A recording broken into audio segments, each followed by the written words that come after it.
정보가 있는 시사 토크쇼 장윤선의 팟짱. 안녕하세요. 장윤선입니다. 오늘은 10월 2일 목요일 국군의 날 다음 날입니다. 네, 오늘은 제가 읽은 기사 중에 가장 인상적인 대목을 읽어보겠는데요.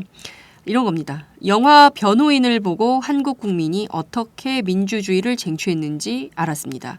민주화를 위해 희생을 치른 한국 국민이 홍콩 민주화를 위해서 더 많이 지원해 주길 바랍니다.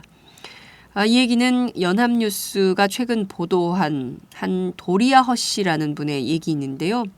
이분은 센트럴을 점령하라라는 도심 점거 시위를 주도하고 있는 시민단체 회원이기도 하다고 합니다. 허 씨가 최근 영화 변호인이 홍콩에서 굉장히 많은 인기를 끌었다면서 우리도 민주주의를 위해서 한국처럼 싸우고 싶다 이런 의지를 드러냈다고 합니다.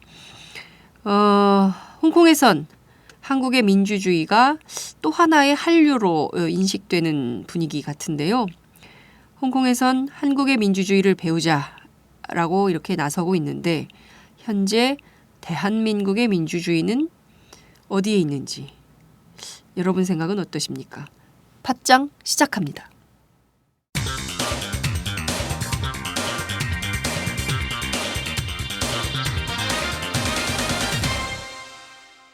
전혀 다른 뉴스. 네, 오늘 첫 번째 전혀 다른 뉴스는 속보부터 챙겨드려야 될 것 같습니다. 오늘 아침에 박영선 새정치민주연합 원내대표가 당 의원들에게 문자 메시지를 통해서 본인의 그 직을 내려놓겠다라는 입장을 밝혔는데요. 관련해서 국회에서 새정치민주연합을 출입하고 있는 최지용 기자를 연결하도록 하겠습니다. 최 기자 나와 계신가요? 네, 최지용입니다. 네. 연일 수고가 많습니다. 네, 어제 하루 쉬어서 괜찮습니다. 어제 쉬었죠? 네. 네. 여하튼 박영선 원내대표가 문자 메시지를 보내서 책임이란 단어에 묶여서 소신도 체면도 자존심도 다 버리고 걸어온 힘든 시간이었다. 뭐 이런 등등의 이야기를 했습니다. 오늘 아침 회의에 나왔습니까? 아니요, 회의에 참석하지 않았습니다. 오늘 비상대책회의가 9시부터 문희상 비대위원장 주재로 시작이 됐었는데요. 네. 일부 의원들에게는 회의에 참석하지 않겠다는 이야기도 했다고 합니다. 그래서 혹시나 나오지 않을까 해서 기다려봤는데 네. 회의는 참석하지 않았습니다. 그리고 오늘 비상대책위원회에서도 네. 세월호 특별법과 관련한 비상대책위원들의 발언은 있었지만 네. 박영선 대표의 사퇴를 언급한 비상대책위원은 없었습니다. 그래서 회의가 끝나고, 그러니까 공개 회의가 끝나고 지금은 현재 당직자들, 그러니까 대변인들과 이 전략실장 등의 어떤 당직자들도 다 내보내고 네. 비상대책위원들만 남아서 네. 공개 회의를 진행하고 있습니다. 아마 박영선 대표의 사퇴를 수용할 것인지 아니면 네. 또 반려할 것인지를 네. 논의하고 있는 것으로 보입니다. 네, 오늘 아침에 몇몇 비대위원들을 기자들이 만난 것 같습니다. 관련해서 그 문재인 비대위원의 경우에는 기자들이 이 상황을 좀 어떻게 보냐라고 했을 때 좀 지켜봐야 되겠다라는 얘기를 한 것 같고요. 그리고 또 박지원 비대위원도 있었죠. 네. 박지원 비대위원은 무슨 얘기를 했습니까? 교감이 없었다라고 이야기를 하셨고요. 네. 원래 박지원 의원과 박영선 원내대표가 상당히 가까운 그렇죠. 사이로 이야기가 되고 있는데 사실 교감은 없었다라고 이야기하고 다른 말에는 문재인 의원하고 비슷한 말씀을 하셨습니다. 네. 그러니까 확정적으로 사퇴해야 된다라는 식의 그런 말씀은 없었고요. 그래서 결국은 지금 이제 비대위의 지금 비공개 회의가 끝나면 네. 박영선 원내대표의 최종적인 그 거취가 결정이 될 것으로 보입니다. 네, 그 기자들이 만류 의사가 있냐라는 질문을 던졌지만 좀 두고 보자라는 입장을 좀 표명을 한 것 같고요. 네. 그리고 문재인 의원의 경우에도 좀 네, 특별하게 웃음으로 웃음으로 네. 답하고 그냥 지나간 것 같더라고요. 네. 네, 근데 일단 네. 세월호 특별법 협상 과정에서 이제 지속적으로 3차 협상까지 이어왔는데 박영선 원내대표가 어제 안산에 가지 않았습니까? 네, 안산에서 유가족들을 만났습니다. 그렇죠. 유가족들을 만나서 얘기도 하고 해서 당분간 직을 유지하지 않겠냐. 그러니까 적어도 10월 말까지 세월호 특별법 협상이 마무리되는 데까지는 뭐 직을 유지하지 않겠냐 이런 관측이 우세했는데 갑자기 마음을 바꿔서 결심하게 된 그 까닭은 어떤 걸로 좀 분석이 되고 있나요? 지금 일단 제가 판단하기에는 먼저요. 네. 일단은 유임설이 나왔던 건 사실입니다. 네. 안산에 내가 유가족들을 만났고 유가족들에게 어느 정도 그러니까 유가족들의 공식적인 어떤 태도 변화는 아니지만 유가족들에게 뭐 수고했다는 말도 듣고 네. 앞으로 더 열심히 해달라 이런 말도 들으면서 계속 원내대표직을 유지하는 게 아닌가라는 이야기가 나온 게 사실입니다. 근데 원내대표직을 유지를 하게 되더라도 사실 박영선 원내대표가 그 사태와 그러니까 8.19 2차 합의 이후에 이게 의원총회에서 취임받지 못하자 그 사태와 동시에 탈당까지 언급하면서 상당히 세게 드라이브를 걸었죠. 흔들리는 모습을 보였는데요. 그리고 거기서 복귀할 때 이제 조건이 이제 세월호 협상을 마무리하면 그 결과가 어떻든 간에 원내대표 사퇴한다라는 게 조건이었습니다. 근데 네. 그런데요. 네. 오늘 박영선 원내대표가 상당히 여러 메시지를 던졌는데 그 메시지 가운데 핵심 키포인트랄까요? 그 어떤 거를 좀 요약을 해볼 수가 있을까요? 네, 다양한 이야기를 했습니다. 네. 자기가 대표인데 이거를 흔드는 여론에 대해서 비판도 했고요. 네. 이제 가장 핵심적으로 볼 수 있는 거는 과거에 이제 국회에서 이루어졌던 협상들, 2004년 국가보안법 협상이라든가, 네. 최근에 국정원 개혁에 관련한 협상이라든가, 네. 등등의 이제 그런 협상들이 어떤 성과도 내지 못했다. 맞아요. 지적하면서 예. 세월호만큼은 그렇게 돼서는 안 된다. 라고 하면서 자기가 지금 이제 세월호 협상을 매듭을 진 것을 상당한 어떤 성과로서 네네. 이야기하려는 모습이 보였습니다. 그러니까 네. 이 세월호 협상이 미흡한 부분이 있다고는 하지만 그동안에 있었던 어떤 성과 없는 그런 협상들보다 주요한 협상이었다라는 걸 강조하려는 듯한 모습이었습니다. 네. 그러니까 이를테면은 과거에는 법 한 줄도 제대로 고치지 못했지만 네. 이번에는 어쨌든 세월호 특별법이라는 꼭지를 땄다라고 자평을 하고 있다는 건데요. 그렇다면 박영선 원내대표가 이런 관점이라면 향후 국회에선 좀 어떤 모습을 보여주게 될까요? 당장 다음 주부터 국회지 않습니까? 예. 네. 그래서 국정감사가 당연히 시작이 되는데요. 네. 지금 박영선 원내대표는 이제 또 비대위에서 곧 결론이 나오겠지만 네. 사태가 확정이 될 경우에 네. 만약에 비대위에 단련한다고 하더라도 네. 돌아올 가능성은 없지 않다고 봅니다. 그러니까 네. 이미 사태와 그 탈당까지도 언급했던 적이 있지 않습니까? 그렇죠. 그런 상황에서 지금 사태의 병까지 서는 상황에서 네. 비대위 반려가 있다고 한들 다시 돌아가진 않을 것 같습니다. 네. 그리고 자기를 비난했던 그런 여론에 대해서 되게 상당히 거부감을 드러냈고요. 네. 결국은 이제 국정감사와 예산 처리가 이제 남은 국회 일정 중에 가장 주요 일정입니다. 네. 박영선 원내대표는 결국 이제 탈당까지 언급했던 것만큼 이 당에 대해서 상당한 거리두기에 나설 것으로 보입니다. 그러면서 특히 국정감사 이 박영선 대표도 그동안 어쨌든 이 실력 있는 정치인으로 평가받다 오지 않았습니까? 그렇죠. 예. 특히 재벌개혁이나 검찰개혁 같은 경우에 네. 상당히 성과를 냈죠. 예. 브랜드화되어 있는 의원이기 때문에 네. 국정감사를 통해서 어떤 자기 입지에 대한 또 반전을 꾀할 것으로 보입니다. 그러니까 그것이 어떤 실력으로서 자기가 네. 가진 어떤 가장 네. 잘하는 대정부 질의라든가 네. 또 피감기관에 대한 집중적인 국정감사라든가 이런 곳에서 성과를 내면서 자기의 어떤 입지를 다시 한번 다지지 않을까. 그러면서 이제 당과는 또 거리를 계속 두겠죠. 네. 어쨌든 이 이후에 책임들은 비대위에게 다 넘기고 네. 자기 정치로 가지 않을까 싶습니다. 예. 이를테면 박영선 대표의 경우에도 이미 익히 알려진 국감 스타 정치인인데요. 그렇죠. 네. 아무래도 다음 주부터 열리는 국정감사에서 새로운 모습으로 박영선 대표가 나타나지 않을까라는 전망을 좀 해드리면서 마치겠습니다. 최지용 기자 수고 많았습니다. 예, 감사합니다. 네, 지금까지 오마이뉴스 최지용 기자였습니다.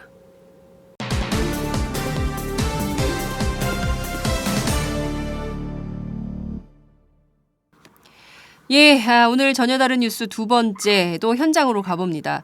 최근 그 10만 명이 넘는 홍콩 시민들이 민주 선거를 위해서 우산을 들고 모였다고 하는데요. 오늘 오전 서울 광화문 광장에서 홍콩 시민들의 민주화 시위를 지지하고 또 중국 정부의 탄압 중단을 촉구하는 기자회견이 열렸습니다. 시민단체 활동가 한 분을 모시겠습니다. 국제민주연대 나현필 사무차장입니다. 나 차장님 안녕하세요. 예, 안녕하세요. 네, 지금 어디 계십니까? 예, 지금 광화문 광장 최종대공상 앞입니다. 네. 오늘 그 홍콩 민주화를 지지하는 기자회견을 여신다고요? 예, 예. 네. 기자회견은 어떻게 해서 왜 열게 되신 건가요? 예, 뭐 최근에 언론에도 많이 보도되고 있지만 네. 2017년에 이제 홍콩의 홍콩 자치구죠. 예, 네. 홍콩 자치구 행정 수반을 뽑는 선거에서 네. 예, 중국 정부가 이제 최근에 그 입후보 자격을 중국을 반대하지 않는 사람으로 제한하겠다라고 발표한 후에 네네. 예, 홍콩 시민들이 여기에 대해서 분노하고 9월 22일부터 시위가 시작됐습니다. 네네. 그러다가 이제 지난 주말이죠. 지난 주말 28일 날 네. 홍콩 경찰들이 시위대를 향해서 이제 테러탄을 발사하고 이제 무력 진압을 하면서 이제 그 분노가 이제 매우 커졌어요. 네. 그래서 홍콩 시민들이 이제 전 세계를 상대로 이제 홍콩의 민주주의를 위한 연대를 해달라고 요청을 했습니다. 네네. 그래서 한국에서도 거기 이제 화답하는 의미로 오늘 네. 기자회견을 열게 됐습니다. 아, 그렇군요. 그 홍콩 시민들이 특히 이제 그 한국 드라마에 굉장히 많이 빠져 지내서 홍콩에서 한류가 굉장히 막 인기를 끌고 있다고 하는데 이 민주주의도 홍콩의 하나의 한류가 될 것 같은데 홍콩 현지 상황은 좀 지금 어떻게 들어오고 있어요? 예, 뭐 사실은 홍콩 시민들이 계속해서 이제 중국 체제에 편입되는 데서 이제 많은 두려움을 좀 가지고 있습니다. 네. 그렇지만 이제 홍콩 시민들은 또 오랫동안 이제 영국식 어떤 민주주의 상황에서 있다가 네네. 이제 앞으로 계속해서 이제 중국의 어떤 그 체제로 편입하는 데서 많은 두려움을 갖고 있습니다. 네. 그런데 이제 이번 그 결정으로 인해서 홍콩 시민들이 이제 대규모로 지금 시위에 참여해가지고 뭐 10만 명이 넘게 지금 네. 거리를 점령하는 시위를 지금 하고 있습니다. 이게 네네. 홍콩에서는 이렇게 대규모 시위라던가 이런 어떤 정치적 활동들이 굉장히 좀 이례적인 일이거든요. 네. 예, 그러다 보니까 이제 많은 시민들이 지금 참여하고 있고 또 굉장히 평화롭고 질서 있게 네. 이렇게 시위를 하고 있습니다. 그래서 네. 홍콩 시민들은 이제 자신이 승리할 때까지 계속 이 시위를 이제 지속하겠다 이런 입장을 밝히고 있습니다. 네, 그렇군요. 저희도 좀 이해가 안 가는데 저희가 1987년 6월 항쟁을 통해서 직접 선거를 할 수 있는 그 시민들의 대의민주주의 체제를 이제 확립할 수 있는 계기가 됐었던 것 같은데요. 이번에 홍콩 보니까 그 홍콩의 그 행정장관 선거에 친정부 성향 인사들만 입후보할 수 있다. 뭐 그런 선관위 의결돼서 홍콩 시민들이 정말 열받을 만한 것 같긴 합니다. 홍콩의 민주화 운동과 국제민주연대 앞으로 어떻게 연대할 계획이신가요?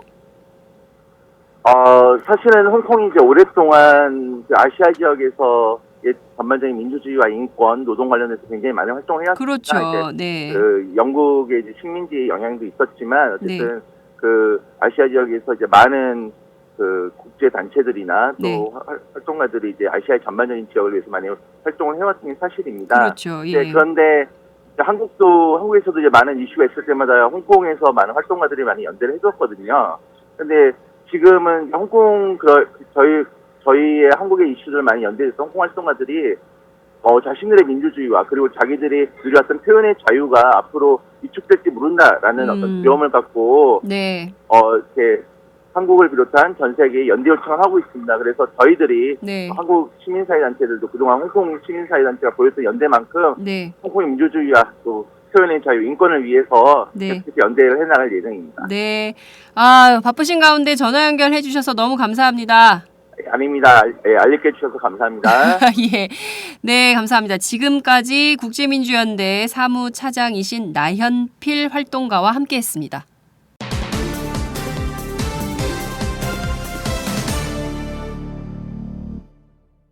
네, 지난 19일 광주 서구 자신의 아파트에서 스스로 목숨을 끊은 A급 관심사병이 있었습니다.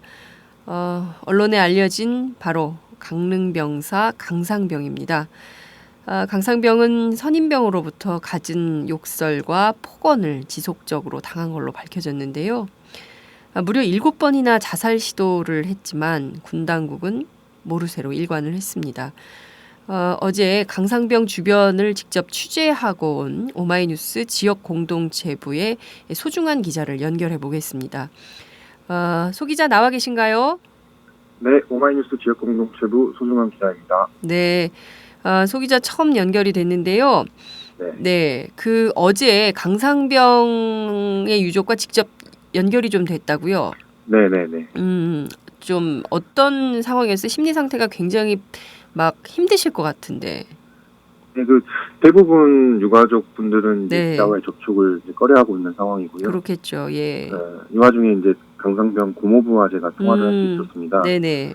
이제 고모부의 말에 따르면 네. 강상병의 아버지 같은 경우에는 이제 어떻게 표현하기 힘들 정도로 정상적인 상황은 아니라고 하고요. 그랬구나. 예. 이제 어제 통화를 이제 한 고모부 같은 경우에는 그 이제 군이 이제 병사 관리에 소홀했다. 네네. 이제 억울한 입장을 이제 토로하면서도 예, 처우 문제가 남아 있잖아요. 네네네. 군과 논의할 사항도 이제 남아 있고 그렇죠. 발언을 좀 하는데 약간 조심스러워 보이기도 했습니다. 네. 저 취재를 좀 쭉 해보니까 강상병이 군대 안에서도 더 이상 이게 군대 생활을 계속 지속하기는 좀 어려울 것 같다. 이런 네. 그 심리 치료 상담사의 판단이 있었다면서요. 근데 어떻게 이걸 군 당국이 그냥 이대로 놔둘 수가 있죠? 이거 엄마들이 들으면 진짜 깜짝 놀랄 얘기예요. 예. 네, 네. 그러니까 A급 관심병사로 분류되어 있던 그 강상병이 네. 관심병사 프로그램 그린 캠프라는 게 있어요. 아, 그렇군요. 이게 이제 지난해 12월에 이제 강상병이 한번 참석을 하는데 네. 이때는 이제 뭐 보호자분들도 다 같이 부대 모셔가지고 네네. 같이 좀 프로그램에 참석을 하고 막 이러는데 네네. 그때 이제 강상병의 고모랑 고모부가 이제 같이 그린 캠프에 가셨나 봐요. 네. 그래서 고모부께서 이제 그때 이제 강상병을 심리 치료를 담당하던 상담사와 좀 이렇게 이야기를 나눴다고 하는데 예. 상담사께서 강상병의 상태가 좀 심각하다. 더 이상 좀 군생활이 힘들다. 네. 그런 판단을 했다고 합니다. 네. 그리고 또 이제 이미 보도가 됐다시피 강상병은 이제 이번에 스스로 목숨을 끊기 전까지 총 7차례 자살을 시도했잖아요. 예. 그러니까 이게 비춰봤을 때 그 꼭 상담사와 같은 이제 전문가의 판단이 아니더라도 강상병의 상황이 좀 어땠을지 좀 짐작할 수 있는데요. 네. 근데 이제 당시 그 1군 사령부 강상병이 소속돼 그렇죠. 있던 예. 1군 사령부는 강상병의 전역 심사를 부결시켰다고 하네요. 아니 9명이 그 참가했는데 병사가 7번이나 그렇게 극단적 행동을 하고 있는데도 어떻게 전역 심사를 부결하고 그럼 계속 군대에서 그런 일이 있으면 어떡하려고 참 무책임한 사람들이 아닌가 싶은 생각이 좀 드는데 근데 왜 그린 캠프에 그 부모님이 안 가시고 고모랑 고모부님이 가셨죠? 그 강상병의 어머님 같은 경우에는 네. 강상병이 그 중학교 때 유방암으로 이제 안타깝게 돌아가셨고 아버지 같은 경우에는 그 배를 모세요. 그러니까 그 1만톤급 무역선 기관장이셔가지고 네. 집에 머무는 날이 많이 없으시다고 그러더라고요. 네. 이제 평소에는 이제 작은 아버지가 이제 좀 보호자 역할을 하셨고 네. 작은 아버지도 이제 지난해 11월에 한번 면회를 가신 적이 있었고 12월에는 그 이제 고모랑 고모부가 대신 갔다고 하네요. 그러니까 진짜 참 어려운 상황에 있어서 친척들이 좀 네. 돌봐주는 상황이었던 것 같은데 네. 그러면 작년에 그 그린 캠프에서 그 고모랑 고모부가 직접 이제 강상병을 만나서 상태가 굉장히 안 좋다 이런 걸 느꼈는데 구체적으로 고모부께서는 당시 강상병의 상황을 좀 어떻게 설명을 하고 계셨어요? 네, 그러니까 고모부는 당시 이제 강상병과 만나가지고 이야기를 했는데 친구가 좀 이제 횡설수설하고 중심이 없는 사람처럼 보였다 이렇게 설명을 했거든요. 네. 그러니까 뭐 구체적으로 대화를 계속 나누지도 않아서 그런지 강상병이 어떤 말을 했다 이런 것들은 거의 말씀을 못 해주시고 그냥 친구랑 거의 대화가 좀 어려웠다 이렇게 말씀하셨고요. 뭐 이때도 강상병, 그러니까 고모부에 따르면 이때도 강상병 같은 경우는 이제 3차례 자살 시도를 한 상황이었다 하더라고요. 그래가지고 이제 손목에는 그 이제 면도칼과 같은 이제 날카로운 것에 의한 그 상처, 그러니까 자살 시도를 한 상처가 네. 손목에 이제 남아 있었다. 네. 그렇게 말씀을 하셨습니다. 근데 강상병의 일기장에 이제 발견이 됐는데 그 일기장에 네. 보면 선임병한테 그 상당한 지속적인 폭행, 네. 언어폭력을 당한 걸로 확인이 좀 되고 있는데 군 당국은 이런 언어폭력 문제에 대해서 좀 어떻게 하겠다 조사를 좀 계속 네. 하고 있는 상황인 건가요? 일단 이번 사건이 좀 불거지면서 네. 기본사령부 측은 계속해서 조사를 하겠다는 입장이고요. 근데 네. 이제 제가 개인적인 생각이 드는 거는 이제 한 명이 지목되고 있어요. 그러니까 선임 한 네, 네. 명이 그렇죠. 이제 지난 9월 9일에 그 병사 같은 경우는 전역을 했다 그러더라고요. 네네. 근데 제가 드는 생각으로는 이제 그 고소도 가해자로 했죠. 지목된 예. 그 한 명에 의한 언어 폭력과 네. 뭐 이런 게 있었는가? 네. 그래서 저는 그건 아니라고 생각해요. 그러니까 A급 관심병사로 이제 지금 그 강상병이 분류가 되면서 네. 뭐 이제 뭐 예를 들어서 좀 이런 경계 근무도 좀 빠지게 되고 네. 뭐 이런 일상적인 업무에서 빠지게 되니까 네. 그 가해자로 지목된 그 전역한 병사를 포함해서 네. 좀 왕따 좀 발생하지 않았느냐 뭐 이렇게 조심스럽게 좀 예측을 네. 해봅니다. 실제로 강상병이 그 네. 관심사병으로 이렇게 딱 분류가 된 다음부터 다른 병사들이 이제 트집을 많이 잡고 또 괴롭히는 일들도 굉장히 많았다. 이런 내용들도 네. 일기장에 좀 많이 담겨 네. 있었던 것 같은데 문제는 군 당국인 것 같습니다. 군 당국이 이렇게 좀 상황이 어려운 병사가 있을 때 특별하게 관심을 네. 보이거나 아니면 좀 극단적인 행동을 하는 경우에는 다른 방안을 좀 선택해서 전역을 하든가 네. 조치를 취했어야 됐는데 그런 것들을 전혀 하지 않은 것이 굉장히 무책임하다. 이런 비판을 면키 어려울 것 같다는 생각이 좀 듭니다. 네. 강상병의 아버님 가족들 굉장히 큰 상심에 빠져 있을 것 같은데요.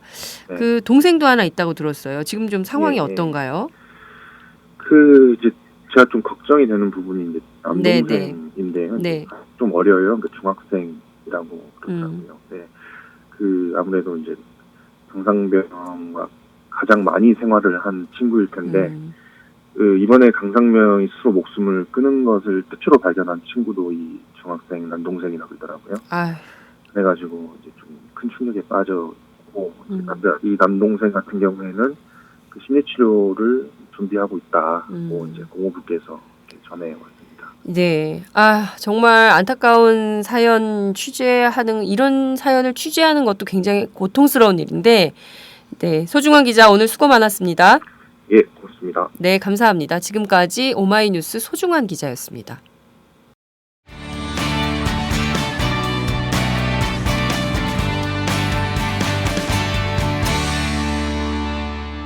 여러분은 지금 오마이뉴스 장윤선 기자가 진행하는 팟캐스트 팟짱을 듣고 계십니다.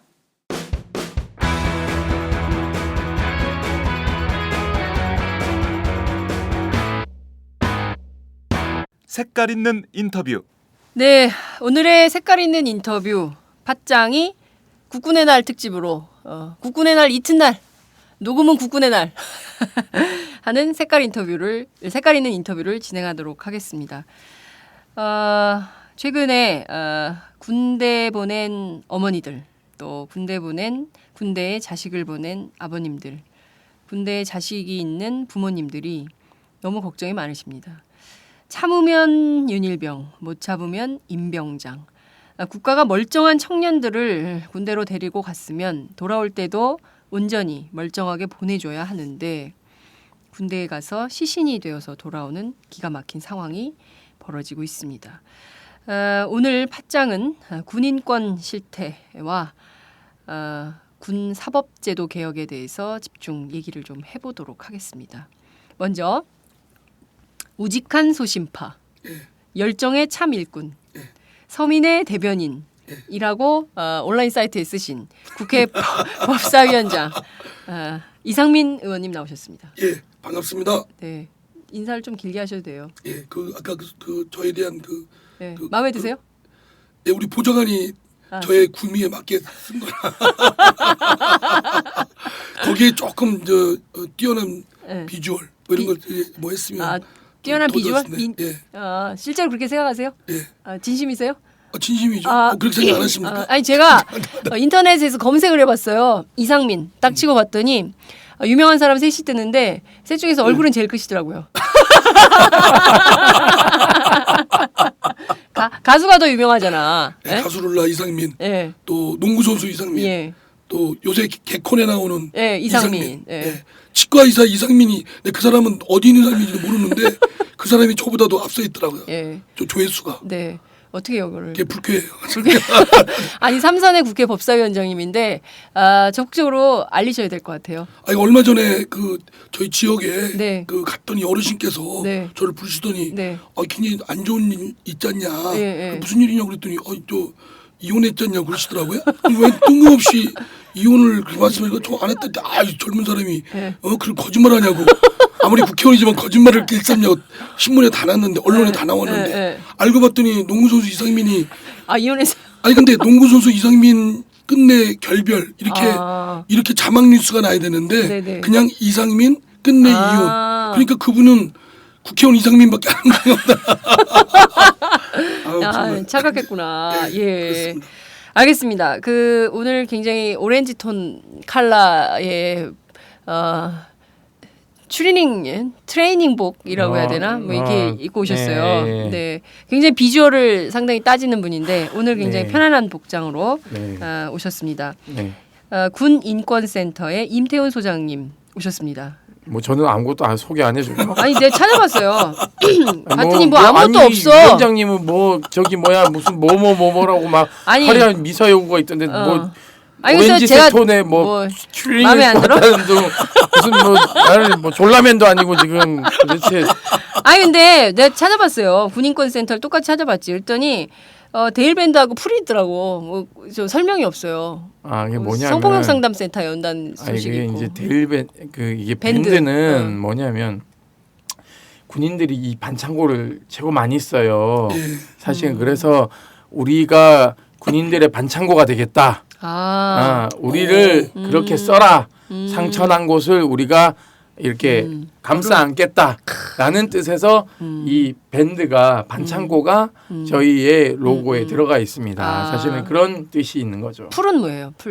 풀은 그게 디자이너가 그냥 풀을 그걸 갖다 붙여놨더라고요. 그래서 이 풀은 저는 어디서 자라나는지 모르겠습니다.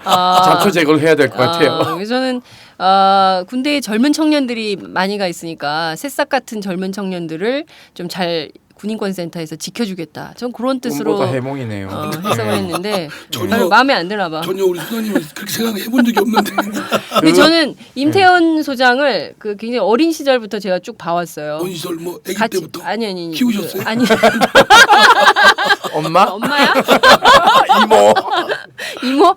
아니 임태훈 소장을 지금 보면 별로 차이가 없어 보이는데. 군대 군대 대신은 감옥을 선택한 청년 아니에요. 그 전부터 제가 알고 있었어요. 어떤 분이 그러더라고요. 임태훈 소장이 군대를 갔으면 아마 사단장부터 굉장히 골치 아팠을 거다. 1급 관심병사. A급 관심병사. 관심병사. 사사건건 규정을 들면서 다 지적하고. 이건 이렇게 하시면 안 되고요. 다 토론하려고 아마 들고. 사단장이 그럴 거면 네가 사단장 하라고. 네가 사단장 하라고. 어떻게 먹겠다고. 네. 저희가 웃으면서 인사하는 데만 5분을 썼어요. 그렇네요. 네, 남은 시간이 이제 55분이 남았기 때문에 적극적으로 얘기를 좀 해봐야 될 것 같습니다. 자, 우선 저는 정말 너무 속상했어요. 저도 애들이 있고 이제 그런데 군 인권센터가 최근에 정말 많은 역할을 해주시고 계신 것 같아요. 인권센터에 날마다 제보가 쏟아지고 있다고 얘기를 들었는데. 저희가 앞서서 전혀 다른 뉴스에서 이제 강릉병사 강상병 얘기도 다뤘지만 현재까지 지금 알려지지 않은 군 인권센터에 접수된 이 심각한 인권 침해 사례들 어떤 것들이 좀 나오고 있나요? 저희한테요. 네. 빚 받아달라고 얘기하는 전화까지 와요. 그게 무슨 얘기예요? 상관 자기보다 위에 직급이 돈을 빌려가고 부대에 다른 부대로 전출을 갔는데 그럼 금액도 많지도 않아요. 소액이에요. 안 갚는 데요. 그러니까 저희 지금 군인권센터 빚 받아드립니다까지 해야 되는 상황인 거예요. 그러면은 이게 어느 수위의 어느 정도의 이 인권 침해나 또는 민원이 들어오는지 네. 짐작이 갈 겁니다. 예를 들면 이런 것도 있어요. 관사에 그러니까 소위 말해 군인 아파트에 보일러가 고장이 났는데 보일러를 수리를 해달라고 하니 사비를 먼저 들여서 해라. 그러고 나서 나중에 돈을 청구하라는 식으로 통보를 받은 간부의 부인이 이건 너무하지 않느냐. 좋지도 않은 아파트 노후돼서 겨우겨우 살고 있는데 이 수리 비용까지 우리 보고 먼저 내게 하고 나중에 몇 달 뒤에 주겠다라고 얘기하는 게 이게 맞는 얘기냐. 돈이 없어 그러는 게 아니다. 네. 상식적으로 말이 안 된다.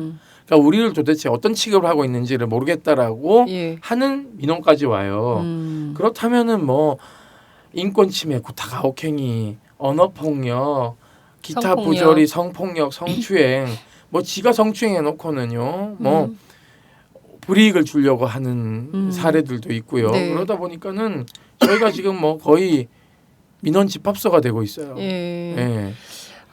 근데 저는 사실 윤일병 사건만 하더라도 보면 이게 그냥 묻힐 사건 아니었습니까? 근데 이제 사실 인권센터에서 이런저런 그 잘못된 사실들을 다 이렇게 밝혀내면서 이제 사건이 굉장히 커지고 있는 상황인데, 특히 커졌는데 요새 사그라들고 있죠. 네. 완전히 뭐 이렇게 우리 임수선께서 네. 그 사건을 말하면 드러내게 해서 네. 했는데 이게 시간이 지나다 보니까 유야무야 되는 식으로 가고 하는 있어요? 겁니다. 그때는 막 언론에서도 오마이뉴스에서도 굉장히 많이 썼죠. 발끈했는데 네. 요새 썼습니까? 뭐 언론 계속 취재하고 방송에 있어요. 예? 취재는 계속 하고 있어요. 취재만 해야지 뭐 보도는 안 되죠. 보도도 하고 있어요. 왜 저희를 또 디스하세요? 디스 전문 의원님이시. 디스 전문 의원이야. 이게 이제 재판에 이제 공소장이 변경되고 군사법정이 이제 이 3군 사령부로 옮겨갔지 않습니까? 네. 쟁점은 또 있었죠. 이게 네. 국방부 보통군사법원으로 가야 된다. 저는 이제 이상민 위원장님께서 이제 국감 열리지 않습니까? 네, 네. 군사법원을 관장하고 계세요. 그렇기 때문에 이 부분을 사실상 이제 또 국감 때 이제 얘기를 세게 하셔야 되는 지점이 예. 있는 거죠. 예. 이게 보니까요 사건의 그 자체도 심각하지만 네. 그 보고 라인들, 네. 그러니까 축소 은폐입니다. 네. 그렇게 구타하고 그래서 맞아서 죽일 정도로 네. 그런 사건일 뿐만 아니라 네. 얼마나 잔혹합니까? 그렇죠. 거기다가 그런 사안을 네. 축소도 은폐, 네. 그리고 보고도 안 하고 보고를 받았는데도 지금 딱 버티고 있는 사람 있지 않습니까? 그 네. 청와대 누구죠? 그 사람 김관진. 네. 김관진. 네, 그 사람도 있고. 아니 그 양반은 완전히 버티기 작전이에요. 그냥 놔둬도 되는 겁니까? 정치적 책임을 져야죠. 네. 예, 저는 그래서 뭐 지난번에 말씀드렸지만은 네. 언론들한테 이 도의적 책임은 대통령이 져야 되죠. 저는 대통령이 윤일병 가족들한테 전화해서 네. 뭐 정말 국군 최고 통수권자로서 네. 비통을 금할 수 없다. 앞으로 윤일병과 같은 사건이 일어나지 않도록 네. 잘 하도록 노력하겠다라고 하고 김관진 정치적 책임을 지고는 물러나야지 한민구 장관하고 후배 군인들이 사건을 수습하고 방지책들을 쭉쭉쭉 마련할 텐데 지금 현재 국방부 장관이 별로 힘을 못 쓰는 게 실국장들을 이 김관진 국방부 장관이 다 뽑아놓고 간 사람들이에요. 네. 그러니까는 사실상 뭐 육군참모총장도 지금 뭐 임명되고 나서 계속 이 일에 매진하고 있는데요. 성과들이 별로 보이지 않습니다. 왜냐하면 한민구 장관 위에 상황이 계시니까 전부 상황 눈치를 보는 거예요. 아니 청와대와 국방부가 그렇게 하고 있으면 야당 뭐 하고 있어요? 세월호 특별법도 제대로 못하고 뭐 하고 있어요? 제대로 못한 건 틀림없고요. 네. 네, 아주 그냥 개판이죠. 아주 그리고 진짜 하여튼 뭐 네. 변명의 여지가 없습니다. 네. 뭐 입이 10개라도 100개라도 할 말 없고 따지긴 하는데 네. 그게 쟁점화가 잘 안 되고 네. 그게 저희 반성을 하면 하여튼 실력도 부족하고 치열함도 부족하고 그런 게 부족하면 근성이라도 좀 그냥 불독처럼 물고 늘어져야 되는데 이가 빠져도 물고는 있겠다. 예. 근데 그런 것도 좀 부족한 점에 저희들이 좀 그렇습니다. 예. 그러니까 계속 이어가면 뭐 세월호 특별법 문제는 뭐 여기서 좀 너무 길게 다루기는 좀 그렇고요.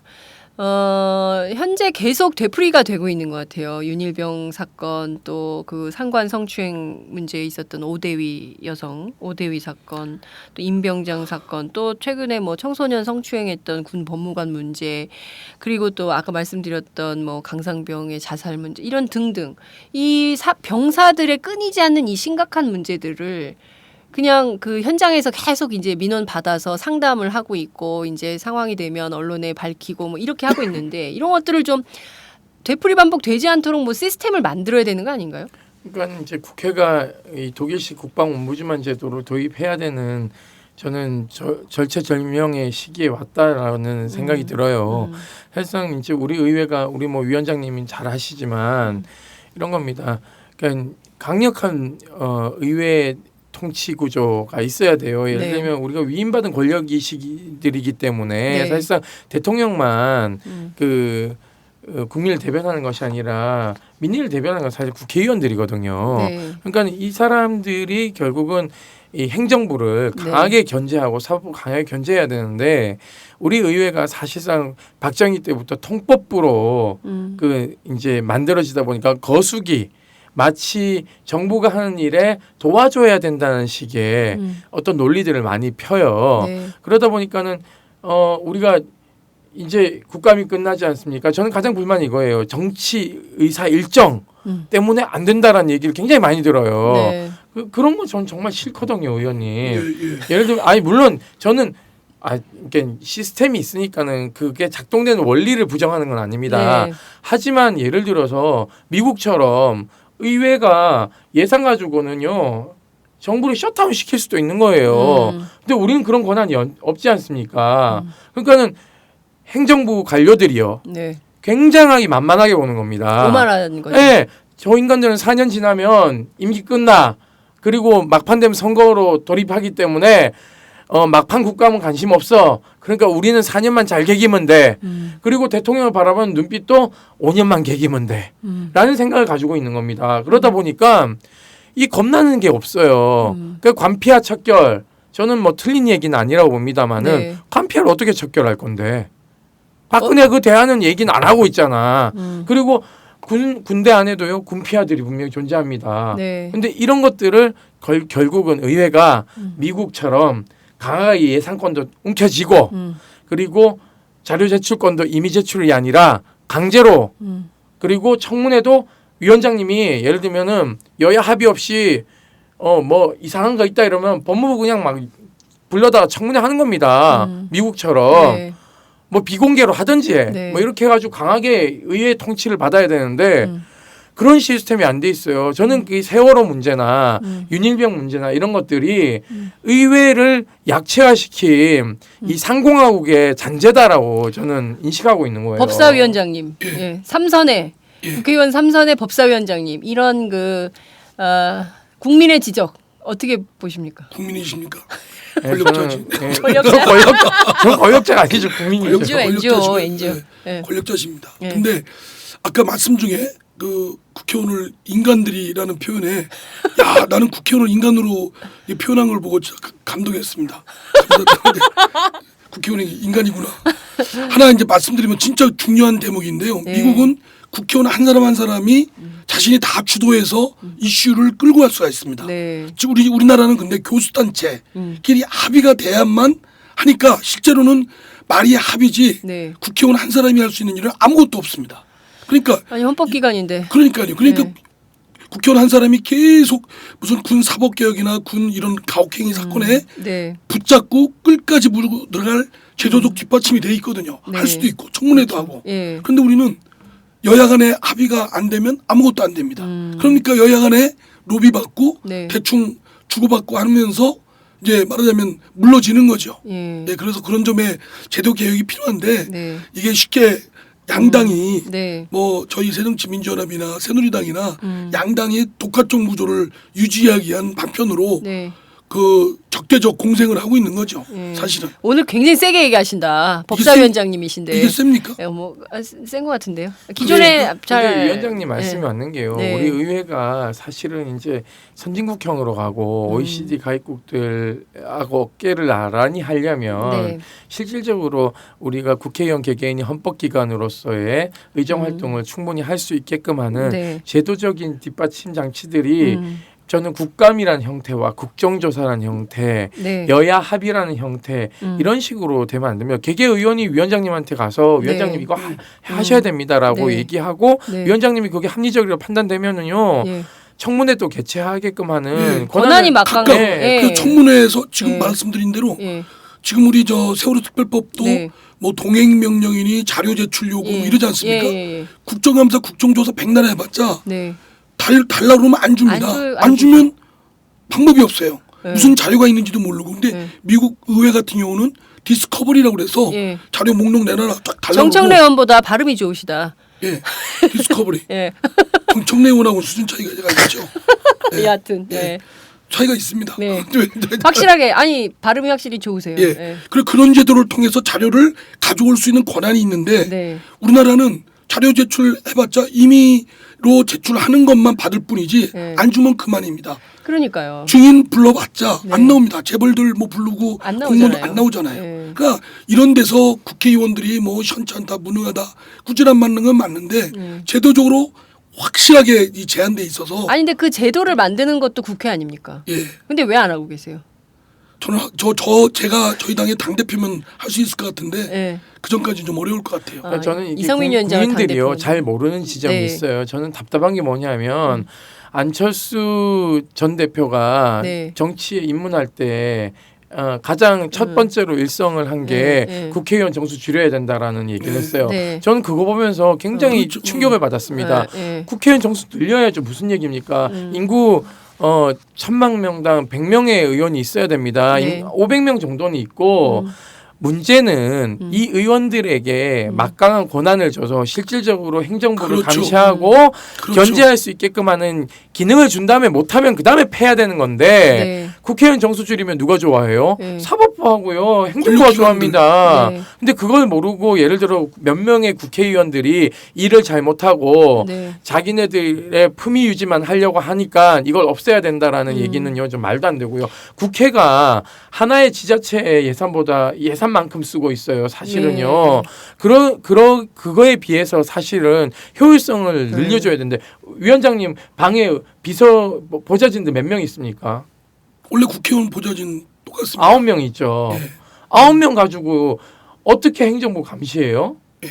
하고 계셔요. 아니 그러니까는 그러니까 보세요. 그래도 해야 국감 됩니다. 되면요. 그래도 해야 됩니다. 보좌진들이요. 네. 야전 침대 갖다 놓고요. 네. 합숙하고 있어요. 아닌데 그렇게 합숙도 해야 돼요. 그러니까 합숙하는데 문제는 저는 그 권한을 강화해 주자. 네. 미국이나 유럽 의회처럼. 오케이. 그 다음에 못하면은 국회의원 패자. 같아. 예, 아니 전직 국회의원 같아. 우리는 민심을 대변하고 우리 저 임 소장님은 국회의원을 대변하고. 아니 왜냐면요. 제가 국회의장을 말씀드린 하시면 딱 그러니까 그게 아니라 대의민주주의를 네. 실현하는 데 있어서의 국회의원은 매우 중요한 직책입니다. 오케이, 알겠습니다. 네. 임 소장님 지금 흥분하셨어. 여하튼 자 다시 본론으로 들어가도록 하겠습니다. 그 이상민 위원장님께서 19대 국회 하반기에 군법 개혁안 사법개혁, 군사법개혁. 그렇죠. 군사법 개혁안을 쭉 내셨어요. 예. 굉장히 법안을 많이 내셨는데 하나씩 좀 뜯어봐야 될 것 같습니다. 이를테면 지금 군사법원 조직법, 그다음에 군 형사소송법, 군 행형법, 그다음에 형법, 그다음에 뭐 군사법원 폐지 법안도 내셨고, 그다음에 검찰 조직, 뭐 군사 이제 참여 재판, 뭐 이런 등등등등 이렇게 내셨는데, 이를테면 지금 이것들을 다 고쳐야만 윤일병 사건 같은 것이 아니죠. 안 되는 건가요? 충분 조건이 아니죠. 이거는 뭐 윤일병 사건에 관계없이 반드시 대한민국 대명천지에 네. 법치국가라고 내거는 나라에서 네. 군대 내에서 이루어지는 이런 범죄나 수사나 재판이나 네. 예. 그냥 정해진 상식에 맞는 걸 하라는 거고 네. 헌법에 말하는 거고 네. 이거조차도 안 돼 있기 때문에 예. 윤일병 사건 이런 등등이 축소 은폐되고 네. 또다시 재발하고 네. 또 밝혀지지 않은 사건들이 엄청 많은 거죠. 네. 임 소장님이 뭐 군대 내 여러 민원을 네. 받으신다지만 네. 다 파악 못할 겁니다. 그렇죠. 쉬쉬쉬하고 넘어가는 네. 건들도 많았고 예. 핵심은 네. 우리가 그 재판 우리 일반 사회에서 하는 판사, 네. 재판과 네. 수사와 네. 또 재판에 회부하는 기소를 갖는 기관들이 다 다릅니다. 그렇죠. 그래서 서로 간에 긴장하고 네. 심판자와 수사 그렇죠. 기소하는 사람하고 분리시키거든요. 네. 이게 오늘날 법치국가의 기본인데 그렇죠. 우리는 여기 군사재판은 네. 수사, 예. 수사부터 다음에 재판 기소, 네. 다음에 재판하는 거, 네. 형의 감량, 네. 여기까지 부대 지휘관이 네. 딱 한 손에 쥐고 있어요. 어느 날 판사하다가 네. 이 사람을 갑자기 검사로 옮기고 네. 또 그래도 말 안 들으면 어디 군 참모, 네. 무슨 법률 참모, 네. 그러니까 행정 그쪽으로 또 옮기고. 네. 그러니까 재판하는 사람이나 검사하는 사람이나 예. 또 검사 역할하는 사람이나 수사하는 사람이나 예. 몽땅 지휘관의 눈치 보고 네. 그래도 현찮아서 자기 부대 지휘관의 참모를 네. 또 심판관이라고 해서 예. 판사 역할을 또 하게 합니다. 아. 재판장. 근데 사실 제가 보기에는 도저히 이해할 수가 없는데요. 이를테면은 그 일반 법정에서는 검사가 있고 또 변호사가 있고 또 재판관이 있어서 삼자가 말씀하신 대로 균형추를 이루면서 서로 긴장 관계를 갖고 재판을 이어가고 이 사람들이 정말 무슨 잘못을 했는지 어느 부분에선 감형할 수 있는지 이런 것들을 따져보는데 이 전부를 부대 지휘관이 가지고 실제로 있고 힘을 갖고 있죠. 뭐 검사하던 사람 변호사 시키기도 하고 검사하다가 재판장 하기도 하고 뭐 이런 식으로 막 고무줄을 막 마음대로 한다는 검사하다가 거니까. 뭐 변호사 시키는 거는 예. 말도 안 아니고요. 되고, 예. 예. 검사하다가 판사 시키고 판사하다가 검사 시키고 그리고 또 또는 이제 뭐 저 인사이동 시키는 거죠. 근데 그게 그것도 하고 저것도 하죠. 예. 이제 우리 국선 변호인. 예, 국선 변호인 그것도 합니다. 아니 그러니까 이런 식으로 하는 게 우리나라만 그런가요? 아니면 다른 세계 여러 나라의 보편적인 사법제도인 군사법제도인가요? 그래도 선진국이라는 나라 중에는 네. 이런 나라가 없죠. 우리나라만 뭐 무슨 뭐 아프리카 뭐 어디 어느 특정 국가를 얘기하면 또 모욕이라니까 네. 삼가 조심해야 되고 네. 하여간 좀 미개한 나라 예. 조금 낙후된 나라는 그렇게 네. 하는 나라도 있을 겁니다 아마. 근데 이게 한국 전쟁 이후에 계속 고착화된 거 아닙니까? 그렇죠. 미군 그렇죠. 예. 그러니까 이제 미국 같은 경우에는 전쟁을 본토 내에서 벌이는 게 아니라 해외 주둔지에서 네. 벌이니까 네. 군사법원을 가지고 있는 게 맞죠. 네. 왜냐하면은 그것을 재판을 현지에서 하는 게 맞거든요. 네. 근데 예. 하지만 우리는 이 영토 내부에 다 있기 때문에 사실상 네. 군사법원의 존치는 불필요하고요. 네. 전시에는 네. 이제 필요하죠. 그렇기 네. 때문에 우리 헌법이 예. 군사법원을 둘 수 있다라고 해놨어요. 예, 그건 예. 뭔 얘기냐면 평시에는 사용하지 않아도 된다는 얘기를 예. 가지고 있거든요. 그리고 예. 어차피 전쟁이 나면 계엄이 선포되기 때문에요. 네. 그래서 모든 게 이제 군 중심으로 돌아가게끔 예, 되어 있는 예. 구조입니다. 네. 그렇기 때문에 사실 군사법원 평시에 이제 운영할 필요가 없죠. 예. 쉽게 얘기하면 이런 겁니다. 박원순 서울시장이요. 네. 그 중앙지법원장을 임명하고요. 네. 그 지검장을 임명하고요. 구속영장 청구에 대한 그 사인도 하고요. 이런 구조예요. 마음에 안 들면 바꿔놓기도 하고 예. 보직 이동 이게 말이 안 근데 되는 거죠. 어떻게 이게 원인 대판하는 거죠. 예. 조선시대 때 네 죄를 네가 알렸다. 그래서 불러다 놓고 불게 패고 네. 그냥 불면 유죄가 되고 네. 또 안 불면 더 때리고. 그러니까 이게 뭐냐면요. 근데 이거를 이게 어떻게 이제 용인할 수 예전에는요. 그 정복을 입고 들어왔어요. 그러니까 이제 군사 재판할 때 군 판사 이제 좌우 배신만 네. 법복을 입고 들어왔고 네. 이 군인은 정복을 딱 입고 이제 네. 심판관이라고 해서 딱 들어왔는데 네. 우리가 이제 얘가 가짜다, 네. 얘는 라이센스가 없다, 얘 없애야 된다라고 하니까는 이제는 걔도 가운 입혀서 들어오더라고요. 문의를 똑같이 해가지고는. 그러니까 그러니까 판사도 아니고 검사도 아닌데 심판관. 그냥 그냥 부대 내 지휘관일 뿐인데 참모들 중에서 하나 하는 거예요. 부대 지휘관의 참모를 측근을 보내는 거죠. 예, 왜냐하면 이제 이게 어떻게 그다음에 되어 또 있냐면 재판장하고. 영관급 이상이 재판 심판관을 할 수 있어요. 네. 그러니까는 예를 들어서 죄인이 원스타가 들어오면요, 네네. 투스타가 재판장이 되고요. 네. 3스타가 들어오면 4스타가 재판장이 되는 거예요. 예. 그러면 이게 어떤 구조냐면 우리나라 그 군 서열상 예. 최고 서열이 높은 게 합참의장이에요. 합참의장은 누가 합참의장이 죄를 지으면요, 네, 누가 재판이 성립이 안 돼요. 그 재판 못 해요. 그게 말이 됩니까? 예.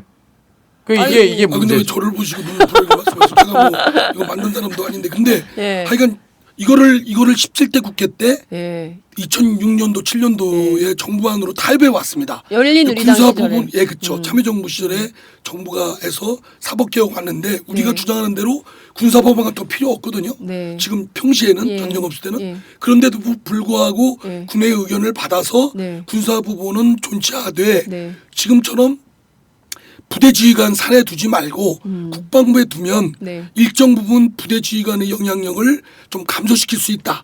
이런 차원에서 절충안을 했는데 네. 그거조차도 참여정부가 이제 임기 후반기가 되니까 네. 별들이 이제 저항을 나선 겁니다. 당시 한나라당한테 로비하고 네. 또 뭐 여기 국회의원들한테 로비해서 예. 하나도 못 고쳤어요. 그래서 사실은 이제 이번 19대에 저도 법사위 오면서 예. 이거 군사법 개혁 조금이라도 네. 좀 관철시켜야 됐다고 저도 왔지만 네. 이거 윤일병 사건 났을 때 해야 된다고 막 그랬거든요. 네. 또 새누리당의 주호영 그 의원도 네. 야 이건 너무 말이 안 된다. 예. 최소한 근대 헌법에 맞는 정도는 해야 된다라고 했는데 네. 속 들어갔잖아요. 네. 그리고 지금 돌아가는 모양을 보면 예. 뭐 그냥 그 신임 그 장관 네. 한민구 장관이나 육군 참모총장께서도 예. 저희 방에 와서 인사 나눌 때 예. 이거에 의지가 강했어요. 아, 예. 그 본인들 개별적으로는. 예. 근데 돌아가고 나서 언론을 통해서 우리 저 임 소장님이 거기 member 참여하시죠? 네, 배영문화 혁신위원회. 혁신위원회. 네. 아, 뭐 하십니까? 뭐 하시는 겁니까 진짜? 거기요 100명 네? 있어요. 100명이신데 그래도 잘하셔야 되는 거 아닙니까? 저 그래서요. 아니 근데 병영문화혁신위원회 발표한 거 보고 또 위원장님이 붕괴하셨어요. 아니, 핸드폰. 첫날요 제가 네. 비공개 회의를 하겠대요. 그 전체 회의 소집을 제가 국방부에서. 요구했어요. 잠깐만 그 지금 변명하시는 겁니까? 변명 아니고요. 자기 변호하시는 겁니까? 아니요 전혀 아니죠. 네. 제가요 얼마나 자충우돌이냐면 저희가 이제 야전을 첫 방문했어요 위원들이. 그 다음 날 대통령께서 국방부를 방문하셨어요.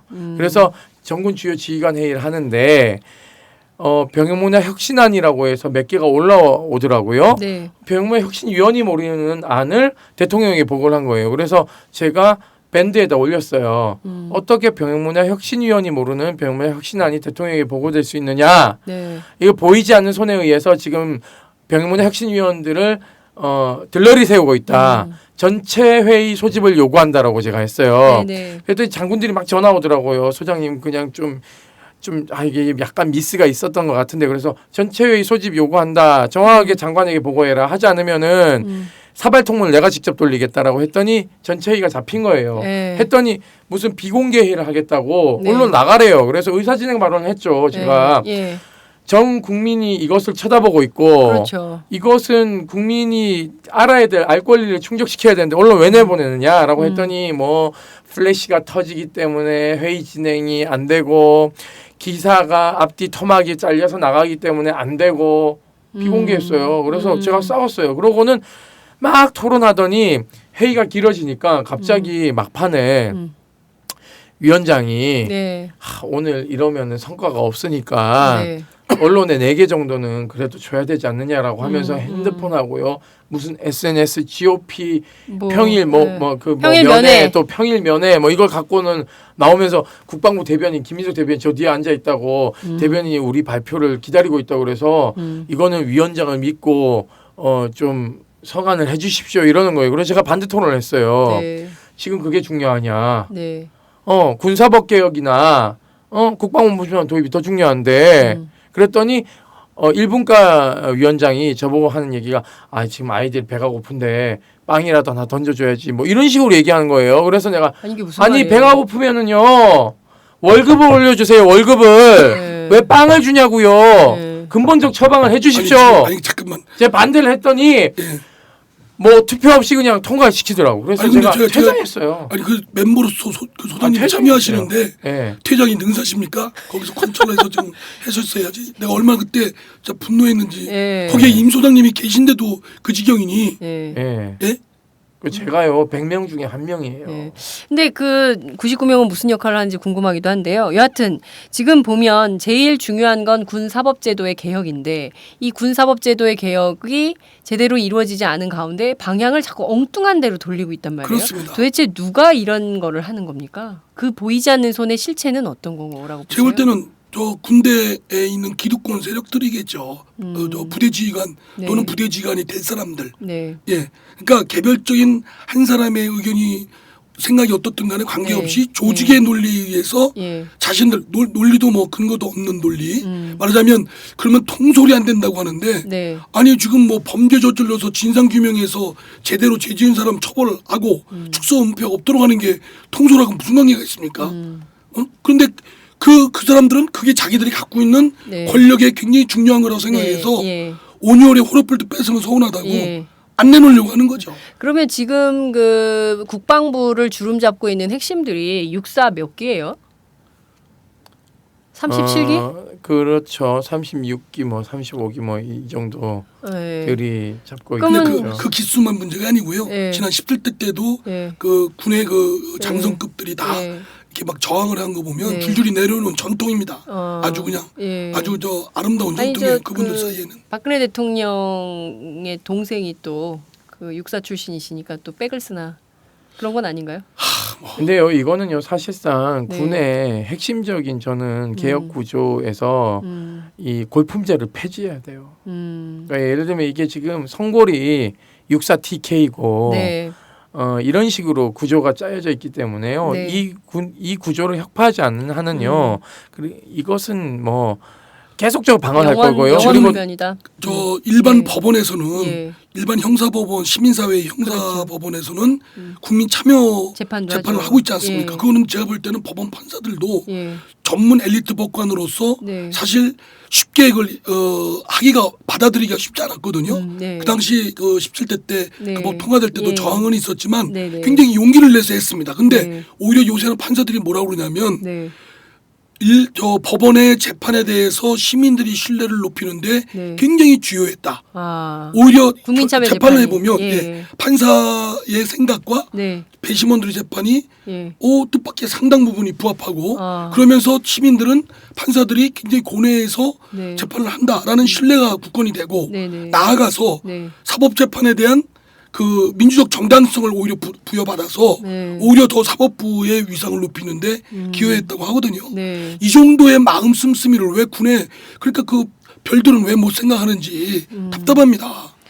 그리고 우리 이제 이상민 위원장님께서 국감 때 또 지적하셔야 될 부분이 이 육무관이라는 사람들이 있어요. 육무관.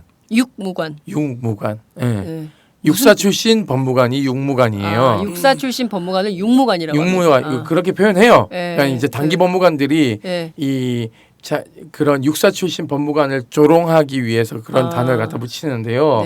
위탁 교육을 시켜요.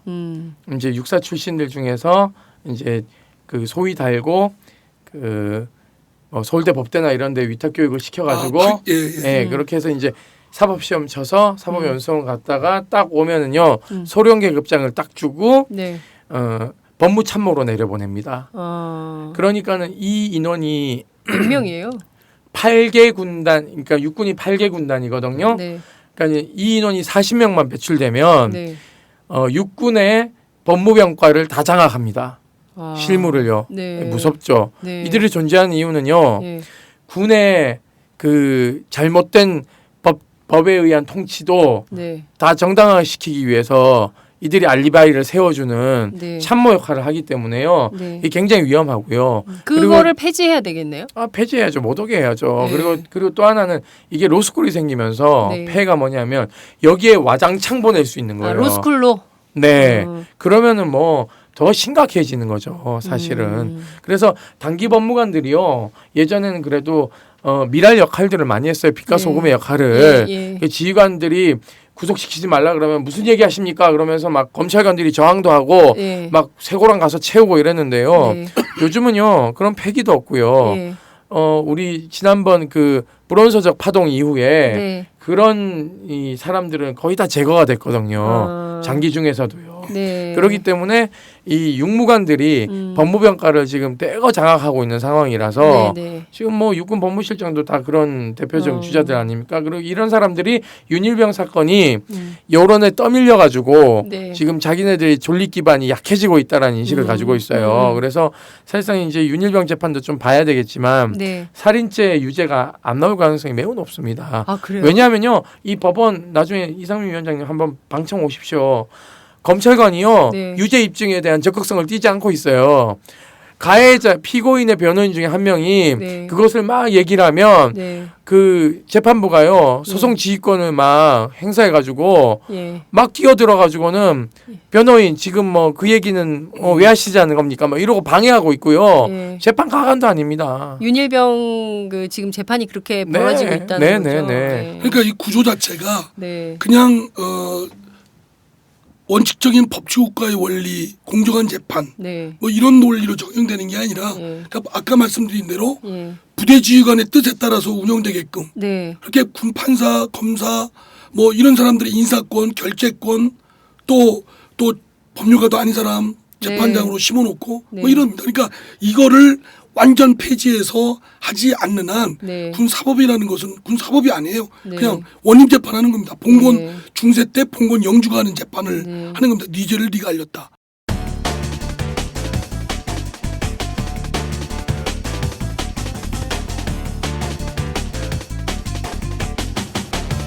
장윤선의 팟짱.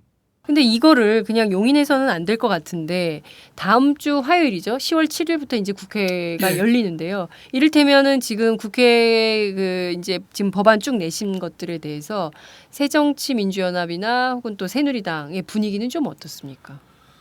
저희 당은 뭐 군사법 개혁을 해야 당연히 된다고 해야 당론을 된다. 정했고 그런 네. 입장인데 새누리당 여당 입장에서 네.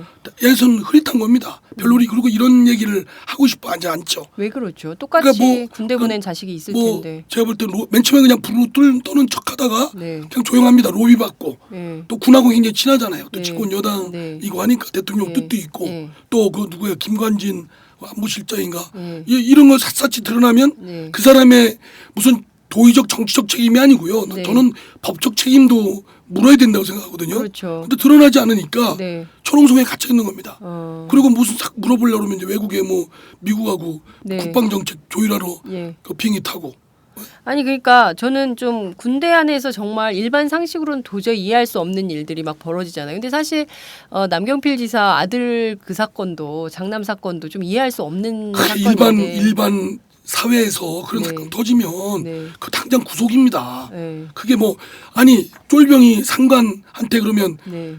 저 처벌을 원하지 않는다고 하지 그 사람이 뻔히 있는데 군대 내에 있는데 네. 처벌을 원한다고 할 수 있겠습니까? 그리고 도주할 염려가 어디 있습니까? 군대 내에 있는데 네.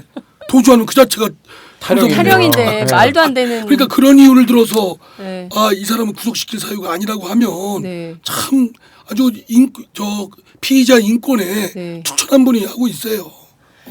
그러니까는 지금 우리 위원장님께서 말씀하셨지만 사실은 저희가 그 남경필 도지사 아들 건도 네. 추가로 폭로를 했잖아요. 네. 사실 뭐 이제 단순한 성추행이 아니다. 네. 뭐 이렇게 성기를 이용해서 네. 이제 뭐 몸을 밀착해서 어떻게 네. 하고 네. 이런 것들을 추가로 저희가 얘기했고 추가로 무언가 더 있지만 네. 이것이 상당 부분 육사단장이 정보를 통제하고 있다. 네. 그러니까 통상적으로 이거는 헌병대 속보에 다 떠요. 그래서 옆부대 사단장도 헌병대 속보를 볼 수 있거든요. 네. 주요 보직에 있는 사람 네. 봅니다.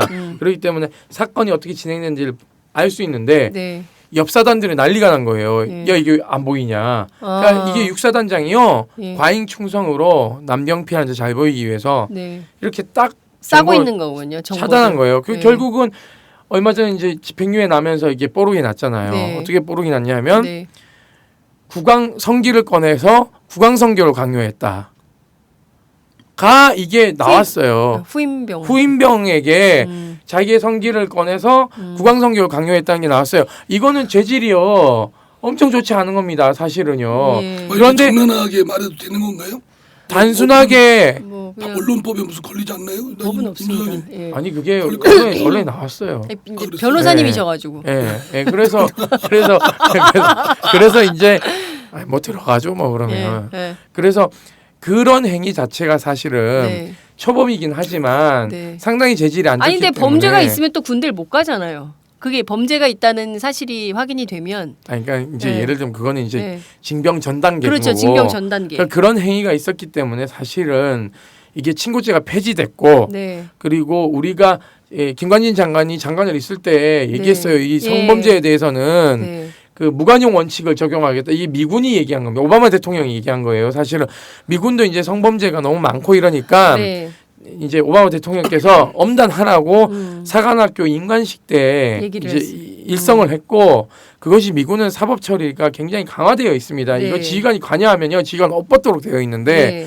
우리는 장관이 말만 할 뿐이고 밑에서는 이리 봐주고 저리 봐주고 하는 거거든요. 사실은 이게 아까도 말씀드렸지만 그 정도 사안이면은요. 네. 구속 기소하는 게 맞습니다. 그리고 이런 폭력이요. 네. 성폭력이든 조직폭력이든 학원폭력이든 가정폭력이든 네. 하여튼 폭력들 하는 건 네. 우발적이지 않습니다. 상대에 대해서 가해자가 제압할 수 있고 가해 행위를 할 수 있다는 스스로의 확신이나 네. 우월성을 갖고 하는 거기 때문에 네. 사실은 우발범이 아니라 계획범입니다. 그러니까 군대 내에서 그 정도로 돼 있는 건 이미 구조적으로 고착화되어 있고 드러나지 않은 것들이 엄청 많은데도 불구하고 네. 드러난 것조차도 이렇게 아주 너그럽게 네. 하니까 네. 정말 있을 수 없는 일이죠. 네. 네. 근데 이거를 어쨌든 법을 올 하반기에 반드시 이걸 만들어야 될 것 같은데 또 새누리당이 뭐 슬쩍슬쩍 넘어가려고 하고 제가 이제 법사위원장으로서 네. 어떤 의지를 갖고 드라이브를 걸려고 합니다. 네. 거는데 제가 보면은 그러려면 여론이 뒷받침 해야 되지 않겠습니까? 예, 예. 그리고 오마이뉴스에 뭘 도와드릴까요? 예. 하여튼 막 좀 세게 세게 해주세요. 예. 막 세게 해주시고 또 이렇게 임 소장님도 자주 불러서 말씀을 네. 들어보고 그래 여론이 돼서 네. 국민 여론 흐름을 뒤엎어 나가야지 네. 안 하면 또 저항이라는 거는 네. 엄청납니다. 벌써부터 로비가 좀 오지 않습니까? 로비 오죠. 어떤 방식인가요? 뭐 현실론을 따질 때 뭐 이렇지 않느냐 저렇게 하냐 뭐 또 의지가 있다. 네. 좀 군사 여기 우리 임 소장님이 계신 그 위원회에서 네. 잘 하고 있다. 네. 근데 지금 말씀 들어보면 전혀 아닌 거잖아요. 제대로 안 하고 있잖아요. 예. 병역문화혁신위원회 임 소장님도 지금 아까 스스로 말씀하실 때 로비 받았다고 그랬잖아요. 예. 그러니까 로비가 엄청나죠. 예. 그러니까 로비가 먹히지도 않는 분한테 로비를 지금 하고 있으니 로비 뭐 어떤 거 받았어요? 빨리 공개하세요. 로비요? 네. 로비는 뭐 로비일 뿐이죠. 네. 어떤 내용인지 빨리 이런 얘기하세요. 거죠. 뭐 예를 들면 이런 겁니다. 우리 자체적으로 노력하고 있고 네. 지켜봐 주십시오. 네. 군사법 개혁 안 하려고 하지 않습니다. 네. 옴부즈만법에 대해서도 뭐 긍정적입니다. 이런 얘기들을 해요. 네. 그러니까 저를 이제 안심시켜서 저를 무장해제 시키려고 하는데요. 네. 천만에요. 저는 절대 믿지 않습니다. 예, 그런 로비. 그러니까 왜냐하면요, 관료 조직은 기본적으로 속성 자체가 네. 변화를 굉장히 싫어하고 변화를 두려워하는 집단이기 때문에 네. 절대 개혁이라는 것은요. 자체로 한 적도 없고 네. 할 수도 없습니다. 그래서 네. 사실 개혁하려는 저희 쪽이나 네. 또 우리 저 군인권 운동을 하시는 임 소장님이나 굉장히 네. 전략적으로 네. 선택과 집중을 해야 될 것 같아요. 네. 제 생각에 보면 네. 군대 내에서 있는 상당 부분을 국회에서 일정 부분 감시 통제하겠다. 네. 제가 볼 땐 그거 안 받을 가능성이 높습니다. 그것보다는 네. 군사법 개혁 네. 최소한 요구가 말하자면 절충을 하는 거죠. 네. 지난 참여정부나 열린우당 그 17대 때 했던 것처럼 네. 부대 지휘관의 영향력으로부터 좀이라도 차단시키기 위해서 네. 감소시키기 위해서 말하자면 인사권 군 판사나 검사 인사권을 부대 지휘관이 아닌 국방부 소속으로 한다든가 네. 또는 심판관 제도 폐지 네. 뭐 이런 것들을 또 관할관의 뭐 감형 조치권 같은 걸 없앤다든가 이렇게만 해도 그리고 이제 군 판사는 군 판사로 계속 봉직하게 하고 네. 군검사는 군검사로만 하도록 하고 그래야 되지 어느 날 검사하다가 판사하다가 말도 안 되는 그럼 거죠. 말이 되겠습니까? 완전히 이쪽 저쪽 다 하면서 업무가 전혀 다른데요. 그래야 견제도 되고요. 그래서 그게 우선 좀 돼야 될 것 같습니다. 그래서 전략적으로 선택과 집중을 해서 제가 좀 그 지난 10대 때 못했던 이 법안들을 상당 부분 이뤄놓으면 이번에 해놓고 그리고 나서 이제 옴부스만 다시 또 힘 모아서 또 하고 1단계로 일단은 지금 19대 하반기에 내놓으신 군사법제도 개혁안을 일단 관철을 하고 1단계로 그다음에 2단계로 말씀하신 그 독일식 국방 옴부즈만 제도를 하자. 근데 청취자들이 독일식 국방 옴부즈만 제도가 뭐야? 뭐 어떻게 하자는 거예요? 설명을 좀 해주세요. 설명해드리면 신문에서 좀 보긴 했지만 독일은 나치가 그렇죠. 패전 이후에 군대가 없었어요. 근데 이제 동서냉전 시대가 오고 독일이 이제 그러니까 동독을 위시로 해서 이제 이게 재무장을 하니까 이제 서독이 이제 재무장하지 않을 수 없는 상황에 놓여 있었어요. 근데 국민들이 대다수가 군 창설을 반대하는 입장이었고 네. 당시 집권당인 기민당이 군을 창설하는 안을 빼들었고 네. 야당인 사민당이 그러면 강력한 의회 통제를 받는 네. 북유럽식 옴부즈만을 의회 산하에 둬야 된다라고 했고 네. 이게 이제 안 받으면 의회를 해산하겠다고 해서 이 이제 의회 산하에 네. 옴부즈만이 있습니다. 옴부즈만은 예. 독임제고요. 네. 그리고 사무총장에 해당되는 사람이 한 명 있고 네. 밑에 뭐 국이 한 4-5개 정도 있습니다. 네, 네, 네. 그리고 조사관이 네. 한 50명에서 60명 정도 있어요. 네, 네. 이 사람들이 상시적으로 군에 들어가서 문제가 있으면 조사를 할 수 있는 그렇죠. 조사권이 강제 조사권이 있어요. 거죠. 그래서 새벽 2시에 들어갈 수도 있고 3시에 네. 들어갈 수도 있습니다. 통보하지 않고 들어갑니다. 그리고 막강한 권한이 있는 분들이네요. 그럼요. 네. 그리고 그것은 의회에 보고하게 되어 있고요. 네. 연례 보고서도 만들어서 의회에서 연례 보고서를 채택하도록 되어 있습니다. 네. 강력한 권한을 갖고 있죠. 이거는 군에 대한 문민 통제를 강화해야 된다라는 예. 시스템에서 그렇죠. 만들어진 거죠. 예. 그래서 한국도 저는 뭐 전혀 예. 뭐 대통령 중심제이긴 하지만 네. 의회에 충분히 도입되는 것은 뭐 위헌적이지도 않고요. 네. 오히려 의회의 권한을 강화하는 측면에서라도 네. 당연히 이제 만들어져야 되는 제도라고 저희는 보고 있고요. 그래서 저희가 이제 하반기에 네. 그래서 이제 그 참여연대 민변 네. 그리고 4대 종단 인권위원회 네. 하고 저희 뭐 여성단체들 네. 성폭력상담소 한국여성단체연합해서 국방옴부즈만법 네. 그리고 군사법 개혁 관련된 법 네. 그리고 국가유공자법 네. 그리고 성폭력 관련된 피해자들 군인들 보호할 수 있는 네. 그러한 법들을 패키지로 해서 재정 개정하는 것들을 입법 로비하기 위해 입법 운동하기 위해서 공익 로비. 네. 군대 내 인권 향상을 위한 공동 행동을 발족을 했습니다. 지난주에 했죠. 예, 했고 어제 저희가 윤일병 추모제를 이 공동 행동이 주관해서 했습니다. 그래서 네. 이 안에 TF들을 구성을 했어요. 네. 그러니까 민변은 또 따로 또 TF를 구성을 했습니다. 그래서 그러니까 최강욱 위원장님이 TF 팀장이세요. 그래서 네. 군사법 개혁을 하기 위해서 그런 관련된 법률을 담당하는 TF 팀을 우리 공동행동안에 구성을 했고 그리고 지금 현재 국방 개혁을 하기 위해서 병문의 혁신위원회 안들을 조밀하게 보기 위한 TF를 또 참여연대를 중심으로 또 구성을 했습니다. 네. 이 공동행동안에 예. 그래서 조만간 아마 여야 각 상임위 위원장님들 네, 그리고 네. 간사님들 그리고 원내대표님들, 당대표님들을 네, 정책위원장들을 면담 요청을 쫙 해서 네. 들어가서 이제 우리 위원장님도 군사법 개혁에 밀리지 않도록 네. 우리가 이제 푸시를 네. 해야지만이 네. 또 이제 저쪽 관료들의 네. 또 이 준동을 막을 수가 있거든요. 네. 그래서 옴부즈만에 대해서 좀 이제 당론으로 채택을 할 수 있게끔 저희가 또 푸시도 하고 또 독일 그 국방감독관 옴부즈만을 또 초청해서 예. 실제 독일이 어떻게 돌아가는지 좀 듣고 들어보고. 하는 과정을 저희가 좀 예. 마련하려고 지금 하고 있습니다. 진짜 우리나라 이런 게 좀 힘이 되나요? 되죠. 네. 감사드리고요. 네. 이 국민들이 우리나라 국민들이 굉장히 순진하십니다. 어찌 보면 좋게 말하면 애국심이 충만되어 있고 네. 참 복종적이에요 국가에 대해서. 네. 다른 나라 정도 이런 시민 정도 권리의식이 강한 분들이라면 네. 아마 징집 거부 운동도 이미 일찍이 나왔을 거예요. 이런 네. 사건이 지금 막 눈 뜨면 나고 네. 하지 않습니까? 예. 그래서 국민들께서도 네. 이 문제가 그냥 본인들 자제분들 예. 문제이기도 하고 예. 또 본인들 앞으로 보내야 될 손주들 네. 또 문제이기도 하지 않습니까? 그렇죠. 그리고 궁극적으로는 네.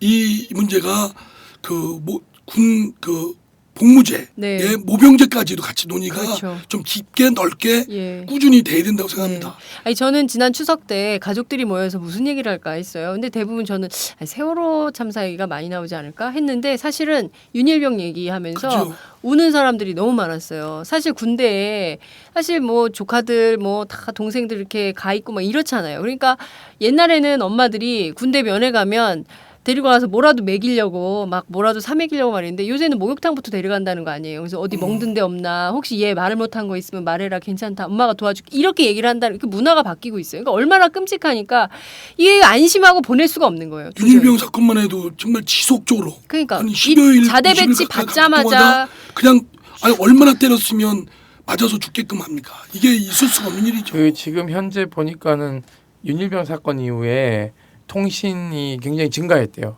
그러니까 이제 전화를 하는 게 예. 이제 증가했다고 군에서 네, 이제 뭐 보고를 했다 그러더라고요. 국방위원회 네. 의원들한테. 근데 이제 이 부모님들의 마음을 사실상 그러니까 국민 세금 내지 않습니까? 그러면 네.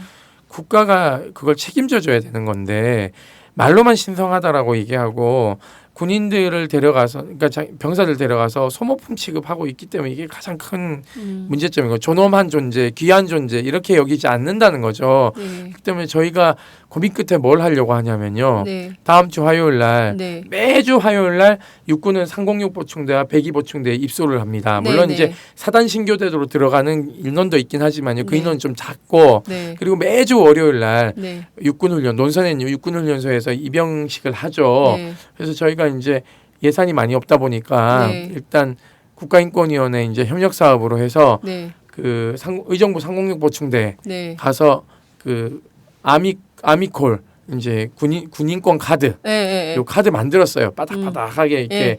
아주 플라스틱으로 예. 이쁘게 만들었거든요. 저희는 친절하게 거기에 예. 민관군 전화번호 다 넣어줬어요.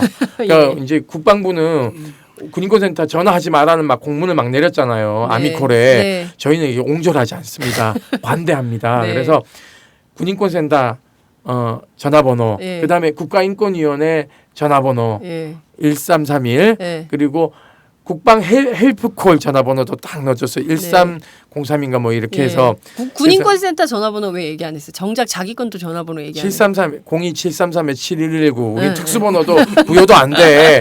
이게 뭐 전화를 해선을 많이 해야 되는데 돈도 네. 없어서 네. 그래서 민간군 친절하게 우리는 딱 넣어줬고요. 네. 선택하라는 거죠. 국방 헬프콜 전화하셔도 되고 네. 국가인권위원회 전화하셔도 되고 우리한테 전화하셔도 되니까 네. 여러분들이 어디 마음에 드는데 선택해서 전화하시라고 저희가 카드를 나눠줄 네. 겁니다. 네. 오시는 분들이 네. 한 적게는 1,000에서 많게는 3,000명 정도가 유동 인구가 거길 와요. 아, 버스들이 막 이게 또 사업이 예. 관광버스 사업이 또 여튼 되더라고요. 네. 보니까 그래서 저희가 가서 카드도 배포하고 네. 안심할 수 있게끔 이게 부적같이 저는 예. 근데 이제 조금 그 점에 대해서 좀 회의적으로 보는 게 예. 군대라는 그 상하 조직 아주 막 명령 지휘 명령이 네. 꽁꽁 묶여 있는 에서 네. 거기서 얻어맞는데 네. 그거를 어떻게 자발적으로 할 정도 전화 못 할 것 같아. 저 같은 못 할 것 같아요. 예. 또 후환이 두려워서. 그러니까 네. 이제 병사들은 그렇긴 한데요. 예. 어머니 아버지들 같은 경우에 네. 마음이 네. 불안하니까 네, 저는 그러니까 지난번에 부적이라고 생각하고 네, 이제 하나씩. 그러면은 뭔 일 생기면 전화하시면 되니까. 근데 저는 그 지난번에 윤일병 어머님이 그 인터뷰 라디오 인터뷰 하시면서 막 우시는 거를 들은 적이 있었어요. 그냥 군대를 믿고 혹시 우리 애가 또 버릇없이 키워갖고 애가 또 그럴 수도 있으니까 엄마들이 또 야 견뎌라 군대 갔다 와야 남자가 되고 군대 갔다 와야 사람이 된다 또 이런 인식이 있어요 한국 안에. 근데 애가 아침부터 저녁까지 매일 맞아. 근데 엄마가 그걸 몰랐어. 그건 진짜 살 수가 없거든요. 그 사실을 알면 견딜 수가 없어요. 근데 이게 학교에서도요. 사실은 학교에서도 학원 폭력이 문제되지 않습니까? 심각하죠. 맞는 애가 얘기 잘 안 합니다. 못해요. 예, 그 부모가 그것까지 부모님이나 선생님이 그걸 알게 될 정도면 예. 엄청난 폭력이 지속적으로 행해진 겁니다. 그러니까 군대는 더하지 않습니까? 네. 학교야 애들 뭐 통학하고 하니까 집에 예. 오고 부모님이 볼 예. 게도 있지만 그런데도 밝히기가 어렵거든요. 어려운데, 예. 근데 군대 상당관 격리돼 있고 네. 특수사회에 있고 네. 묻혀 있고 누가 결국 외부에 칼날이 들이댈 감시의 눈초리가 갈 수밖에 없어요. 예. 뭐 핸드폰 나눠줘서 뭐 신고하라. 그건 진짜 코미디입니다. 네. 저 개콘 나가면 딱 맞는 얘기고. 근데 너무 심각한데. 이런 얘기를 이제 군이 왜 그러냐면 학교는 사실은 전학 가버리거나 대안학교 가버리면 되는데 군은 어떻게 할 수 없거든요. 네. 그 복무 기간 동안 그 안에 있어야 되기 때문에 사실상 비빌 언덕이 없는 거예요. 네. 그러니까 이 비빌 언덕을 만들어줘야 되는 게 네. 저는 우리 의회와 네. 시민사회가 해야 될 일이라고 생각해요. 네. 그래서 저는 뭐 그렇습니다. 그 우리 법사위 야당 의원님들이라도 또는 네. 국방위 야당 의원님들이라도 지역구 사무소에다가 예를 들면 플랜카드 하나 붙이고 신고센터. 네, 그러니까 뭐 전화하십시오. 우리가 그래도 최소한 현장 조사 같은 건 왜 안 갔어요, 진짜 윤일병 사건 때. 진짜 갔어야 되는데 그걸 뭐 우리 당 입장도 하여튼 여기저기서 두들겨 맞고 세월호법도 또 해야 되고 미처 거기까지 못 갔는데 그건 분명히 잘못한 겁니다. 당이 어쨌든 야당이라도 현장 가고 법사위 차원에서 좀 해보려고 했어요. 근데 뭐 그거 또 국방위 차원에서도 가고 막 받아주지도 않고. 그러면 또 예를 들면 이런 방법도 있습니다. 법사위 위원 중에 한 분 야당에서 그 국방위 위원 중에 한 분 해가지고 우리 국방 옴부즈만이 도입될 때까지 야당의 국방 옴부즈만으로 이 두 분을 지정하겠다라고 하고 지역구에다 다 플랜카드 내걸어라 라고 하면은요 이것도 사실상 굉장히 큰 푸시가 됩니다. 대한정당으로서의 역할을 톡톡히 보여줄 수 있는 좋은 제도인데 그걸 위원장님께서 알겠습니다. 진두지휘 모범적으로 그 하신 다음에 카톡에 올려주세요. 그리고 또 트위터에도 날려주세요. 그럼 저희가 RT 할게요. 알겠습니다. 우리 소장님 우리 당에 입당하시면 참 좋을 것 같네요. 여기 비례대표 지원했었잖아. 떨어졌잖아. 청년 비례. 그 누가 내라 그래가지고는 떨어졌어요. 이런 청년이 청년 비례 냈다 떨어졌어요. 저희 당에? 공천 신청했었습니까? 그럼요. 김광진 의원께서 열심히 그 목소리 하고 잘하고 계시잖아요. 계세요. 저는 뭐 김광진 의원님께서 굉장히 뭐 아주 도량이 있는 청년 비례 몇 번이야? 후보 몇 번이에요? 아니요. 상당히 기분 나쁘시겠네 우리 당에 대해서. 아니 솔직히 저는요 기분 나쁘지 않고요. 아니, 솔직히 그 표정은 기분 나쁘. 아니요 전혀 아니고요. 김광진 의원이 국방위에서 정말 자기 역할을 잘 하고 계시고 저는 뭐 청년 의원으로서 열심히 하고 있다고 생각하고 있고요. 정치는 하고 싶다고 될 수 있는 것도 아니고요. 그러니까 하고 싶은데 되지가 않아서 못한다는 거 아니에요? 전 지금 정치하고 있습니다. 군인권센터에서 열심히. 아니 정치인보다 더 힘을 갖고 있어요. 당에서 또 뭐 대표가 된다든가 또 뭐 있으면 제가 확실하게 챙길게요. 이번에 당대표 도전하시는 겁니까? 저 한번 해보겠습니다. 청년 비례 1번 임태원? 1번 여성이에요. 1번 여성이구나. 그러면 입당은 하셨습니까? 저는 당 적이 없습니다. 당적 안 하고 어떻게 공천 신청을 합니까? 그때 청년 비례가 오픈 경선이어가지고 입당이 전제 조건이 아니었어요. 여튼 좀 살펴봐 주세요. 뭐 열심히 하겠다고 하니까. 근데 제가 보기에는 이게 더 나아. 군인권센터가 훨씬 나아요. 저도 그래 생각해요. 이름 없는 국회의원보다 훨씬 나아요. 정치 바람이 들어가지고요. 치유가 안 돼요. 치유가 안 될 것 같아요. 해봐야 될 것 같아요. 정치 바람은 안 들어는데. 자, 어느덧 저희가 얘기하다 보니까 근 1시간 다 되어가고 있습니다. 그래서 참 오늘 뜨거운 얘기 우리가 많이 나눴는데 이를테면 어떤 해법이 있을지 참 그 올 하반기 국회에서 정말 꼭지를 딸 수 있을지 걱정이 됩니다. 끝으로 마무리 발언 1분씩 드리겠습니다. 전문작가요? 모든 일이 그렇듯이 이런 공익적 뭐 여러 어려움도 있고 이뤄내는 데는 난관도 있지만 중요한 건 의지와 또 집념, 끝까지 물고 늘어지는 근성 이게 더 중요하다고 생각됩니다. 처음에는 쉽지 않을 것 같지만 그게 모아져서 이제 눈덩이처럼 커지고 에너지가 붙게 되면 하다가 그렇게 이뤄낼 수 있거든요. 그래서 물방울 하나가 바위 뚫던 그런 끈기로 집념으로 그 은근 그냥 근성, 부르독 막 이런 걸로 막 해야 된다고 생각하고 그 각오로 하겠습니다.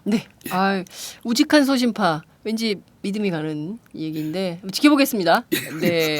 임 소장님. 오늘 국군의 날인데요. 사실은 뭐 저는 지난달부터 국군의 날 초청 인사였어요. 그래서 계속 와주십사라고 전화도 오고 문자도 왔는데요.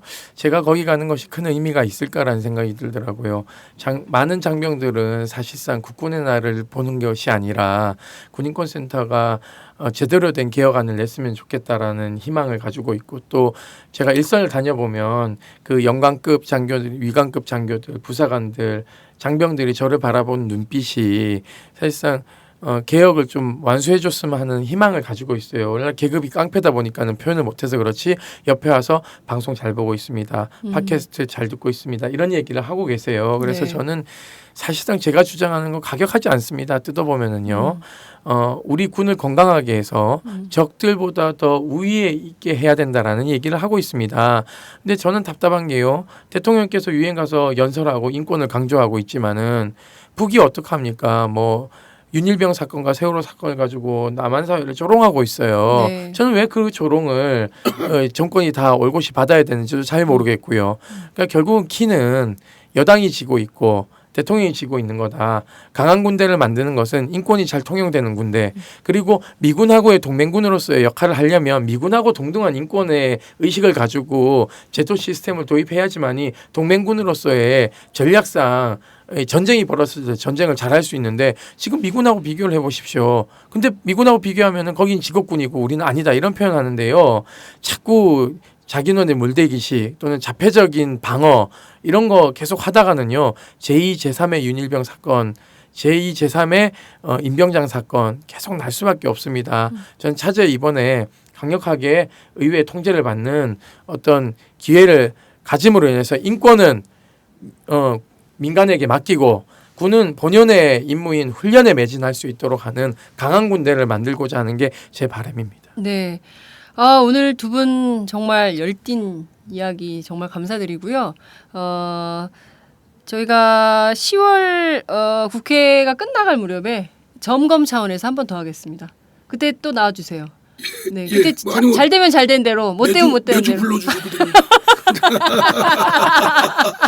다음 또 나올까요? 네, 국감 의정활동. 국감 실황 중계를. 국감 실황 중계 할까요? 실황 중계 좀 해주세요. 실황 중계. 예. 어떤 의원이 어떤 말을 하는가. 어떤 의원이 어떤 말을 하는가. 예를 들면 이런 겁니다. 위원장님이 왜 그 발언을 이때 하셨어요? 그러면서 이제 평을 하게끔 하게 하고 뭐 그런 것도 괜찮을 것 같아요. 여기서 편집회의를 해야 되네.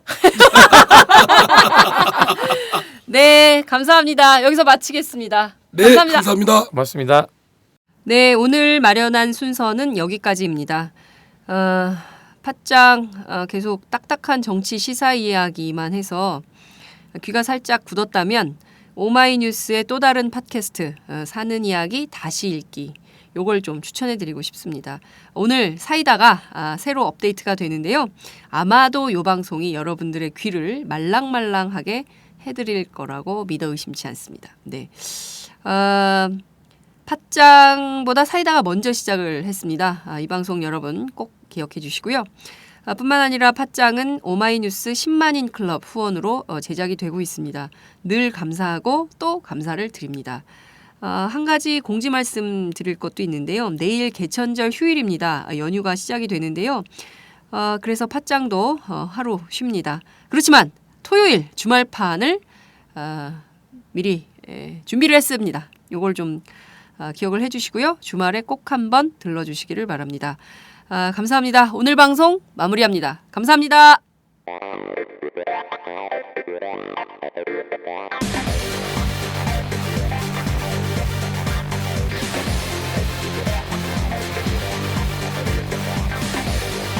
정보가 있는 시사 토크쇼 장윤선의 팟짱.